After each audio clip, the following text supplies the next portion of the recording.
Igbo bụ Igbo, ekene m unu. Igbo mụrụ nze m ọzọ, ndị ọma jem ọnụ. Anyị kwuru na ọ ga-adịla anyị na mma. Ya na-ekwu bụ ya nọchi na-ebie maka na oke ọkpara akwasịsị ibi akwana na n'Igbo ga-adịrị onye ọbụla sị na n'Igbo ama ndị mma. Anyị kwuru na ihe niile dị na n'Igbo agbakọ aka ọnụ wepụ onye a maka na onye ụmụnna gburu ara awa n'aba.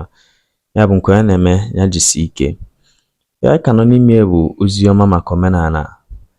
Ịma ọ na-abụ ekwu omenala a ọ na-adụ ụfọdụ ndụ ka ịkpa nzu n'anya, gbaa ngada, rie nri edebere alụsị, maọbụ kechie debere mmadụ ibe gị. Nollywood emega anyị ibe, mana ọ nwayọ nwayọ ka anyị ji wee na-atọpụ onwe anyị na-agbụ a maka ọ na-abụ ekwu ụfọdụ ihe. Ọtụtụ n'ime anyị bụ ndị amụ n'ụka ekechi na-atọlụbiri mbọ ọsọ anyị nwayọ nwayọ anyị asụọ n'ude. Mana o nwelu nnukwu ihe dị omimi gbasara omenala nke bụ na ọ bụ na mụ na gị ma ụfọdụ n'ime ya ndị a imilikiti ọnọdụ anyị nọ n'ime akarị dị otu a. Mana ka anyị kpabiri a na-asụ a n'ọkụ ka ya isi na mgbata ọtababa n'ime afịa. O nwere onye delụ m privately na messenger jụọ m sị m chi nwatakwa akụ gịnị bụ ịnọ ụwa? Nsị ya na reincarnation. Nsị ya ị na-eje ụka ka ị bụ onye omenala? Ọ sị m na ọ na-eje ụka. Nsị ya ụka gị o kwetara na reincarnation? Ọ sị m mba mmụọ. Nsị ya oke na nsogbu adọ na ife na amarọ bụ asị ka ọ na-ajụ akọwalị ya. Sị ya na ọ na-ewute m na imirikiti ụmụnne anyị ndị mụtago some portion of the Bible bulie n'isi na bụ apụta agwa ebe ọ ya efevọ ha ama nkọwalụ ndị ọzọ. Anyị jisi ike tọlụbiri mbọ ọsọ ụfọdụ ndị. Sị ya na reincarnation ịlọ ụwa ọ bụrụ ya ọfụ ka ọ bụ na ọ dị n'akwụkwọ nsọ ekwete ọ dị ya.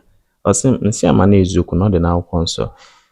Ile n'akwụkwọ Luke chapter 1 mgbe mama Gabriel bịakwute Zakaria na Elizabeth gwafa na fa ya amụ nwa. Zakaria bịa mee ka usiri ngo mama gwa ya sị ya maka nke a na ọ ga-ada ogbi gaa ya na amụ ọnya bụ nwa. Na igwo Luke chapter 1 wee gbadata na verse 17. Mama Gabriel na-agwa Zakaria sị ya na nwa a ga-amụ nya John the Baptist ka ọ na-ekwu na nwa a ga-amụ na ọ ga-abịa n'ike ya na mmụọ nke Elijah. Emesịrị mụọ nya bụ nwa unu fụ ka John the Baptist si kpaa ike na Bible. Jesus Christ na onwe emesịrị bịa maka na John the Baptist ji ekwadoli ya ụzọ. Jesus Christ mesịrị bịa na akwụkwọ Matthew chapter 17. Bible record ya na transfiguration. Mgbe a Jizọs kpọrọ ụmụazụ ya ịtọ. Ọ kpọrọ Peter, James na John gbago n'ugwu ebe ọ je. Ndị ọ je fụ bụ Moses na Elijah. Ndị a bụ ancestors ya.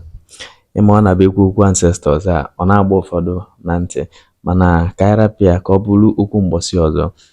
Ọ gafala itute wee na-apụ. Ụmụazụ ya wee jụọ ya. O wee na-agwafasị ya biko n'ebe verse 10 n'ihe nke a hafụ ihe nwekwa na onye ọzọ fa ekwupụtakwana ya gaa na nwe nke mmadụ ebilite n'ọnwụ.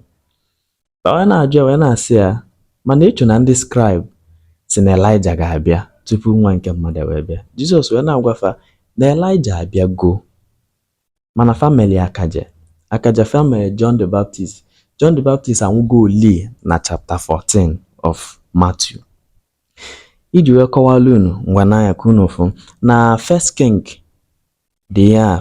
chapter 18 anyị fụ ka Elijah na ndị amụma Baal so ega. Fa mala aka emesa Elijah melie fa wee jide fa niile wee bee fa isi. Ọ ihe akwụkwọ nsọ gwara anyị. Mana o iji wee gwa unu na ihe ọbụla edelede bụ ihe ga-emezu emezu ka ọ bụ. Elijah mesị bịa ụwa ọzọ n'ụdị nke John the Baptist. Ngwa kedu ka John the Baptist si wee nwụọ? Na Matthew chapter 14 ebe John the Baptist isi amarọ mma onwe even ụwọta na ihe a nkọwa kịta. Ịnụ ụwa dị real maka iji wee gwa gị na John the Baptist bịara ụwa na Elijah ka na ogbu mma na mma.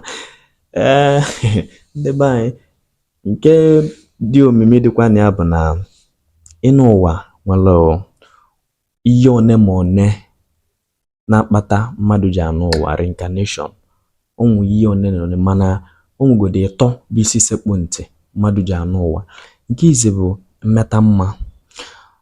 Nke na mmadụ nwere ike imeta na mma ọ na-abịa alụ gị ụwa. Iji maa atụ, nna ochie maọbụ nne ochie maọbụ onye ọbụla gị na ya meta na mma.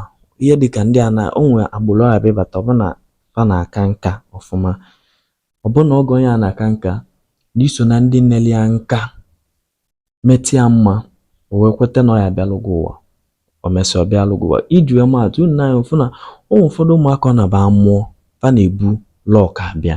Ụmụ nwatakịrị ife abịabalụ gị ya ihe dị iche iche a na-eme. Udoga na nwa abatalụnụ ka ifeọma ji abatalụ gị. Mmadụ na mmadụ meta mma eji abịalụ mmadụ ụwa. Ọzọ dịka ibie bụ nke ịbụa eji anụ ụwa bụ imezu ụwa. Onwe ndị na-adị emezu ụwa fa nwụọ. Iji maa atụ bụ ndị egbubiri n'ike.